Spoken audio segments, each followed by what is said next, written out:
Yeah, let the big dog hunt. Hello again, everybody. Welcome to another episode of Kallas Remarks with your host, Joe Staszak, Steve Kallas. Steve, seems like we just did this a couple days ago. Good. We previewed Week 9 and talked about the World Series on Sunday. It is now Tuesday morning, and we're going to go back and talk about the marquee game of the NFL season in Week 9. How you doing, my friend? Great to be with you as always. All right, good to be with you.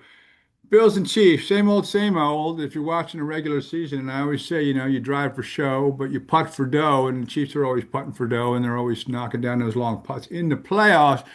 Regular season, though, they have a tough time with the Bills. And again, like if I'm with have rooting interest in the Bills, I just roll my eyes at this point. They're 6-1 against the Chiefs in the regular season, beat them pretty handily the other day. Although there's some things towards the end of the game, if I was Coach McDermott, I would have done some things differently, but and I didn't think the Chiefs are all that. It's the people that a lot of the analysts are saying, but it's a week-to-week proposition. They have looked really good. Patrick Mahomes, his worst completion percentage, I think, in his career, and didn't throw a touchdown pass, but they still hung in there. But the Bills beat them, and they beat them at home, and the Bills look like to me, it looks like those two teams are going to be facing each other in Arrowhead at some point in January, and we're going to be talking about this because the Chiefs are 4-0 against the Bills in the playoffs. They knock them out every year, and they haven't been able to get past, Dracula, Patrick Mahomes, and the Chiefs, and that's we'll see. But I'm kind of thinking we're in for that kind of outcome as well. Yeah, I think the Bills are 5-1 regular season with Allen at Five and quarterback. one. You're right. Sorry, with And Josh Allen. and and it's so not funny, but at the end of the game, the Chiefs get the ball with what, 30 seconds left or whatever it was, and people are still thinking like they're going to score a touchdown and win in overtime. And I'm thinking, yeah, this is the regular season. For whatever reason, it doesn't happen. And as you said, they're 0-4 in the playoffs against the Chiefs. And as I said before the show, if they were playing in the playoffs next Sunday, what would we do? We'd pick the Chiefs. Not without even thinking. Yeah, so I don't think their defense is quite what it was. There certainly was no Spags magician in this game. Allen was 23 for 26, 273 yards and a touchdown. I mean, and he also ran for two touchdowns. He's got that stat, whatever it is, passing touchdowns, rushing touchdowns. They have to work on their tush push. He's still too high when he does that. Like, you know what I mean? Like, Yeah, I don't think he quite knows. no. You got to put in Eagles film and copy from that.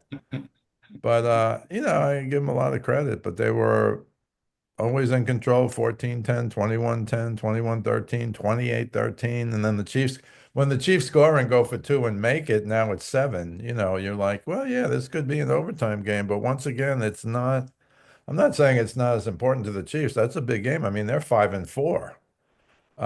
You're But right. They're 5-4. I mean, right now they're out of the playoffs. yeah, so we'll have to see what happens with that. But this was the lowest passing completion rate, 15 for 34, Joe, 44%. That's the Yeah. lowest ever for Mahomes, 250 yards, but no touchdowns and one pick. So we'll see. But every year we'll say, oh, maybe, maybe, maybe. And then when push comes to shove, you pick the Chiefs, and in the playoffs they win. I mean, that's just the way it's been. And watching that game. Now, maybe the Bills will have home field advantage, but the Chiefs can go to Buffalo and win in the playoffs. I mean, it doesn't matter where they play Yeah. in Chiefs, the Chiefs playoffs. are bulletproof in the playoffs. Right. So, and the Hail Mary at the end was a desperado Hail Mary. I don't even think it made the goal line, which is interesting. No, which is odd. He's got the best arm on the planet. Exactly. So, credit to the Bills. They're 6-2. The Chiefs are only 5-4. The Bills managed, I think, did they manage to tie the Patriots for first place? And don't forget, right now, the Patriots have the tiebreaker. I know we'll get into them. They had an interesting win, but they've now won, what, five or six in a row, and they're for real. I mean, they're a playoff team, the They are for Patriots. real. We'll get to that whenever, but I think the Bills are still probably going to win. I hope my son's not watching this, but I think the Bills are still going to win the AFC East, but we'll see what happens. I mean, the Jets are nowhere, Miami's nowhere, so we'll see how it goes. But that's going to be an interesting the next game when they play because, as I said, Patriots already beat them once.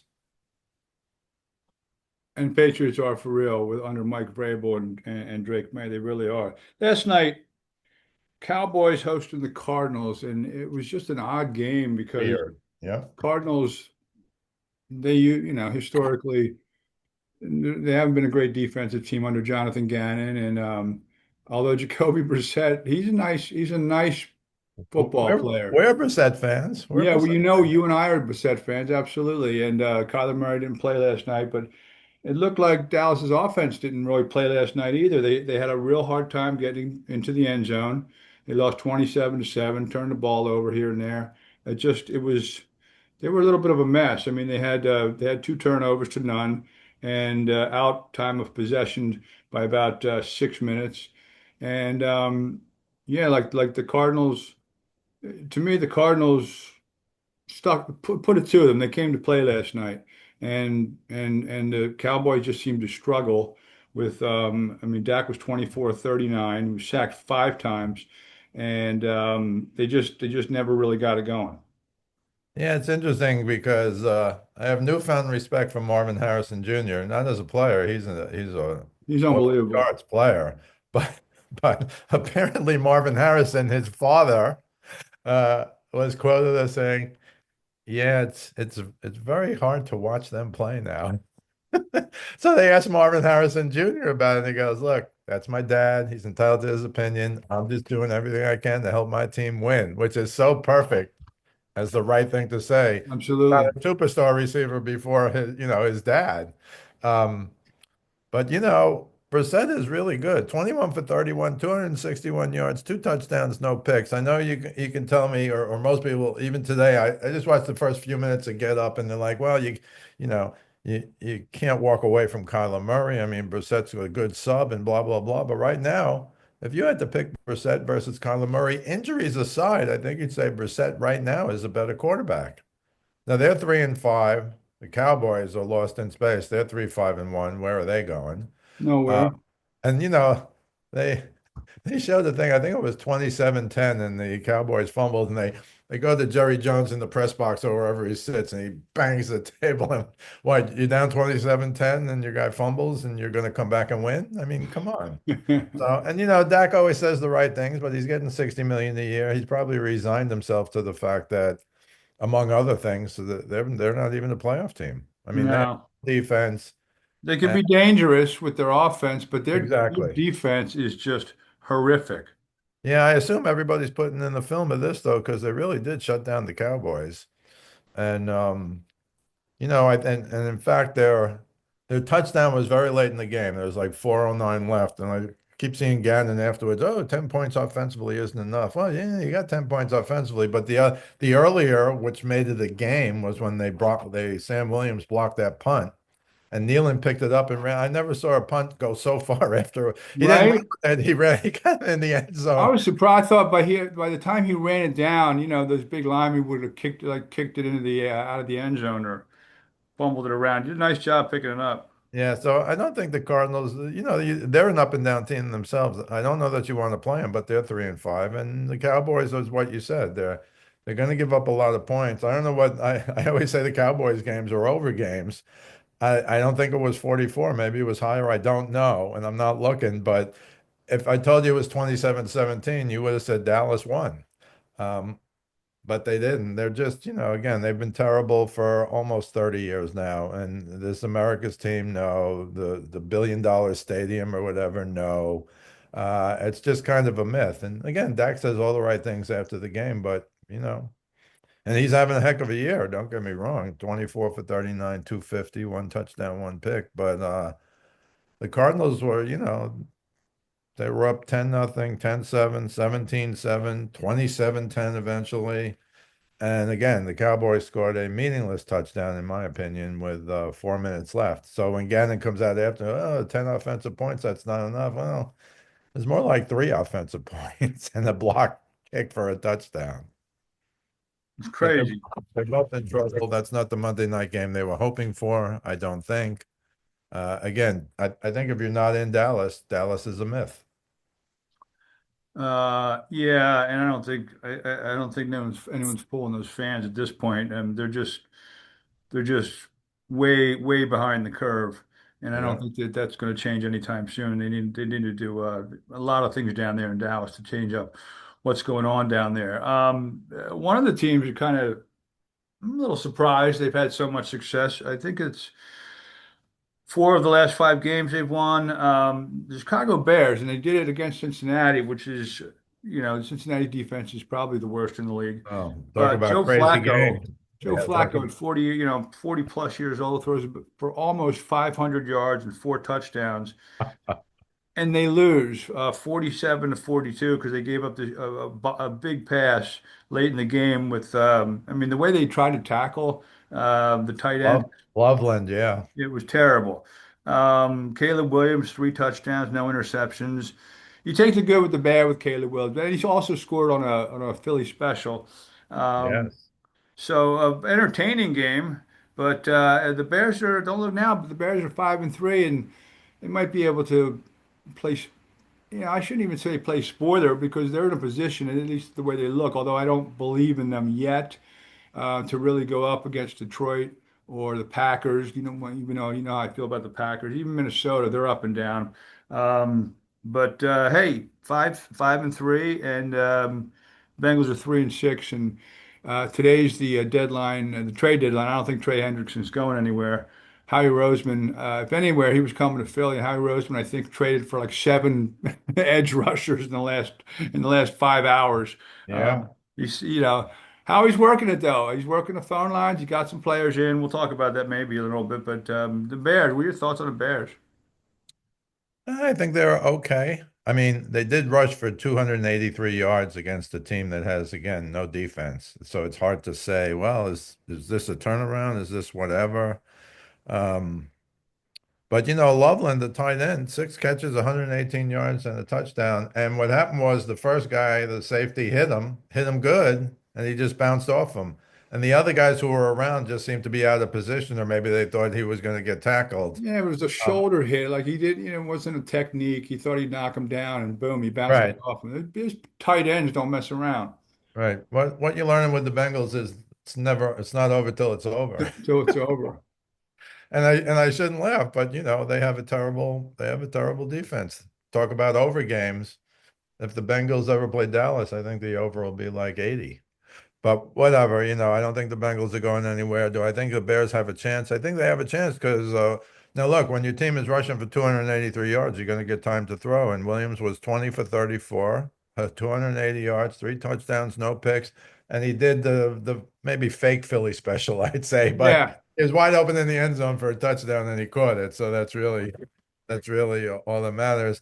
And also, don't forget that there was an onside kick recovered, and it's like you watch them because they never happen anymore. You might watch them three or four times because that's either the third, I think it's the third, maybe the fourth that's been recovered all season long. But, there's no surprise anymore, which happens on occasion, like in the Super Bowl ones, you'll recall. And it was I guess it was a good game to watch if you have any interest in the Bears or the Bengals, but it was really came down to the last, what, 30 seconds, I think it was. And you didn't think they were going to score a touchdown, or at least I didn't think they were going to score a touchdown. But, um, they were down one. They could have kicked a field goal to win. So it didn't even have to be that dramatic, but it was pretty dramatic. And you're right, Joe Flacco, 470 yards in the air. He must be having the time of his he's life. having a ball with Higgins and Chase, right? Stepped into Yeah. a nice situation. Yeah, although Chase, after the game, did you see his interview? He said something like, "Oh, I don't know, I'm just staying in my lane." Staying in my lane because then I think Higgins, I mean, he just destroyed the defense. I mean, he's like, do your Well, we talked basic. about it before. Once you get on the season, you see your defense is terrible and your offense is real good, or vice versa. Your offense is terrible and your defense is really good. I think at some point, one group has it out for the other because, what more can we do? We Well, scored yeah, they keep 42 points. scoring and then they keep giving up points. Right. So it's a bad situation. And interestingly, Joe Burrow, is he the answer? If Joe Burrow comes back, you'd be better off having two real good defensive players show up, but they don't have that. And so No, the Bengals aren't going anywhere. I don't care. Joe, he should, go to Aruba or something for the rest of the year. Yeah, I wouldn't. well, I'm not injuries sure have if he- I'm ruined not sure if he's going to seasons. be any better than Flacco. Injuries to the quarterbacks always ruin seasons. Look at now, and I don't know how good they would have been if he was healthy, but Jaden Daniels hurt again. and you almost don't want to look at when he gets thrown to the ground and he dislocated his left elbow. That was pretty ugly, but they weren't going to win the game. The Seahawks, you want a sleeper team? The Seahawks have now won 10 road games in a row. I don't know what the record is in NFL history, but 10 in a row. And Sam Darnold, he's an MVP candidate, no? He was perfect in the first half. Perfect. And I guess the Vikings won't want to pay him because to give JJ McCarthy credit, he came back and he played real well in a real good win over the Lions. Uh, but Darnold he's arguably the best quarterback in the league right now. He might have surpassed Daniel Jones after that six turnover fiasco where I think he got picked off 3 times and fumbled and lost it twice. But you're going to explain. I'm going to ask you on Friday to explain how you could like the Steelers over the Colts. You picked them, I, but the Commanders' year has been over for a while, and now the incredible criticism. But I like what Ryan Clark said. It was 38-7, and why is Daniel still in the game? And I think Ryan Clark, when you think about it, I think he said it correctly. If you're winning by 31 points, it's likely that the coach will take you out. But if you're losing by 31 points, he said he can never recall it. Certainly when he was he was in the, you're still trying. But is yeah. it smart though? But is it really smart? Oh, no, no, no, it's not smart. But Daniels is a guy who always wants to play. He had that brief concussion thing whenever, and he wanted to come back in the game immediately. He wanted to come back from his knee injury Oh, he's a player. immediately. Oh yeah, he's a baller. And so, but that's what coaches are for, frankly. They got to say, look, you're great. You're dying to play, and the coach took full my responsibility 100%, but you wonder where he's going because when Daniels is hurt, they're not going anywhere. I'm No, sorry. They're just not. And even now, it's like McLaurin is his security blanket, and he just hasn't been in either. He hasn't been around much. He came back and played that one game and got hurt again, didn't play this week. So that wasn't really a game 38-14. It was, I think, 28-0 at the half. Horton had 2 touchdown catches. I mean, Sam Darnold, I think in the first half he was 16 for 16, 4 touchdowns in a half. I don't know what kind of record that is, but I don't know if Vikings fans are looking at that because they did beat the Lions, so you have to give them credit for that. But I think it would have been better if he had stayed on in Minnesota from a Minnesota go to the Super Bowl perspective. absolutely. A 14-win quarterback. And I know he got chastised for the last two games, but his offensive line did not help him out. I mean, the Rams sacked him like 7 times, and they were all over him. He did not play well against the Lions in the last game, but I mean, 14 wins is 14 wins. And let's talk about um, the Packers real quick because the Packers were a 2 touchdown favorite at home over the Carolina Panthers, who just got boat raced last week. And Your Carolina Panthers, you can say it. We'll go over it Friday, but you can say it. The Panthers beat the Packers 16-3. Dowdle had 2 touchdowns, 130 yards rushing. I mean, they're better than we think. yeah, they can be dangerous on any given week. And And I don't know, but the Packers were they? Do you look? Are there look ahead games in the pros? Really? I mean, because what are they looking ahead to the Eagles in like 11 days? Like the Eagles play next Monday night. I don't think so. They look. They lost to the Browns when they should have beat. I mean, those are teams they tied the Cowboys, and everyone kills the Cowboys with yeah, 3 points. uh, They tied the Cowboys. I'll give you a couple quickly. The Patriots beat the Falcons on like a freak missed extra point. I mean, the Patriots were in charge the whole way, but then Falcons caught up late, 24-23. They needed an extra point. A guy who the kicker, the Patriots had on their roster and cut him right before the season started. He came out for the extra point to tie up the game, and he missed. And that's how the Patriots won 24-23. 49ers, one of my picks, hurts me to say this, beat the Giants, but they don't have the running back anymore. They don't have the wide receiver anymore. Sure. 49ers 34, Giants 24. McCaffrey 106 yards rushing, Robinson 53 yards rushing, and both had TDs rushing. Robinson 5 carries for 53 yards. That's over a 10 carry. As you said, your Steelers beat the Colts, 5 turnovers. for Daniel Jones, 6 for the Well, team. I figured that one of these days they're going to have a bad game. I didn't think it would be that horrifically bad. And Tomlin is very good at home as a dog, and they lost to the Packers Right. in a very half-hearted second half. I thought that they'd be a little bit more focused. Yeah, and finally, just the Vikings over the Lions. Hard for me to believe, but McCarthy, 14 for 25. That's not great. 143 yards, but 2 touchdowns, 1 pick. Jefferson got a touchdown, so he's happy. You know, But that's uh, crazy because Detroit looked like a highly finely tuned machine most of the games they played this year. And then they come home against the Vikings with J.J. McCarthy, who's played one good quarter, and that was like a year ago, it seems, and they lose at home. That's why the NFL is crazy, he crazy. did have a touchdown. He did have a 9 yard touchdown run that put him up on the scramble, that put him up on, 24-14. But you're right. I thought the Lions could be the best team. Now it's the old, yeah, I heard on ESPN somebody say, so do we know who the best team is? Like they listen to this every week. But I don't know who the best team is. I You'll don't know. know in February. Well, it's all subjective at this point, and every week it's crazy. The Eagles look good, pretty good the last 2 weeks, but who knows? I mean, they beat up Yep. on the Giants and they lost Cam Scatterbo and Hmm. they have a bye and then they're in Green Bay. So we'll see. I know the Packers will be up for that game next Monday night. Yep. The Eagles will have had, seems like, 3 weeks off, but they had their bye and you know what I mean? So they'll be ready to go. Hey, good stuff, brother. You can check out Steve's stuff on his um, daily Facebook forum page, Speaking of Sports with Steve Kallas. And you can also catch this podcast on YouTube weekly and also all the audio outlets, Spotify, Apple, and all. You can follow me on Instagram at JoeStazak4799 or on Twitter at JoeStazak975. Good stuff, my friend. We'll catch you on Friday to preview week, what is it, week 10, I guess. And is it week Harry. 10? 10? Yeah, week 10 in the NFL. Wow, that's going fast. Week 10 in the NFL. So we'll see you then, bro. Always a pleasure, Joe. You too. Appreciate you watching, folks, and we'll catch you in a few days.